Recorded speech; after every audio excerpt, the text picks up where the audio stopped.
날마다 말씀과 동행하는 동행 묵상입니다. 7월 31일 목요일이고요. 계시록 20장 1절에서 15절, 제목은 생명책입니다. 성도 여러분, 어제 수요일 본문 묵상 잘 하셨는지요? 동행 묵상은 매주 수요일 날은 올려드리지 않고요. 용인 동행교회 수요 큐티 앱에서 라이브로 해석해 드립니다. 관심 있으신 분들은 카카오톡 채널에서 용인 동행교회를 검색하셔서 가입하시면 들으실 수 올려드립니다. 참고하시기를 바랍니다. 오늘 본문은 그 유명한 소위 천년 왕국에 대한 본문입니다. 오늘 본문의 핵심 메시지는 이것인데요. 이 세상 모든 만물의 주권을 하나님께서 쥐고 계시고 반드시 죄와 악은 심판받고 승리한 성도들은 구원 얻을 것이라는 내용입니다. 다만 이때를 하나님께서는 사랑과 자비와 은혜 그리고 인내하심으로 공의롭게 다스려 가실 것입니다.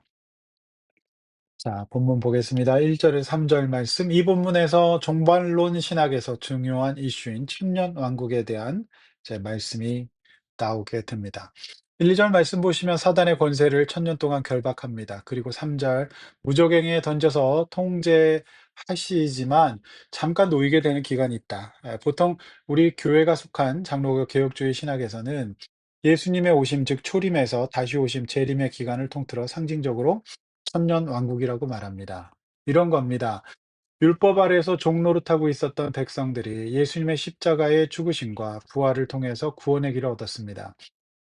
바로 이것이 사단이 결정타를 잊고 무적행, 즉 마치 술 취한 사람처럼 지각을 잃어버린 상태에 빠졌다라고 말합니다.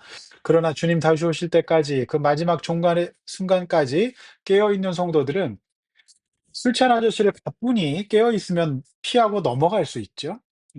도망할 수 있습니다. 근데 깨어있지 못하면 같이 싸우게 되는 겁니다. 말려들게 되는 거죠. 그래서 이길 수가 있습니다. 깨어있다고 한다면. 바로 이것이 상징적인 천년 왕국이라는 시간이 주는 의미죠. 교파별로 이제 신학적인 견해에 따라서 달리 해석하는 이론도 있지만 우리 교단 예장 합동 측은 전통적으로 무천년설, 즉 예수님의 초림에서 재림까지의 기간, 우리가 살고 있는 바로 지금 이 시대를 영적 전쟁의 시간으로 받아들이고 있는 것입니다. 그래서 사도 바울은 경계하는 자처럼 그리고 군인처럼 깨어서 있어라. 싸워야 된다. 이렇게 말하고 있습니다. 자, 4절에서 6절 말씀 보시면은 이 시간을 살아가는 성도들의 삶의 태도가 나옵니다. 그 4절 말씀처럼 하나님 앞에 깨어서 우상에게 경배하지 않고요. 이마의 손에 그 표를 받지 않아야 된다. 말하고 있습니다. 그런 사람들이 그리스도와 더불어 천년 동안 오히려 왕노릇하게 된다. 6절 말씀도 마찬가지 내용입니다. 천년 동안 그리스도와 더불어 왕노릇하리라. 마지막 시대가 될수록 온갖 우상 숭배와 우리를 사단의 권세 아래에서 짐승처럼 본능을 쫓아 살게 하고요.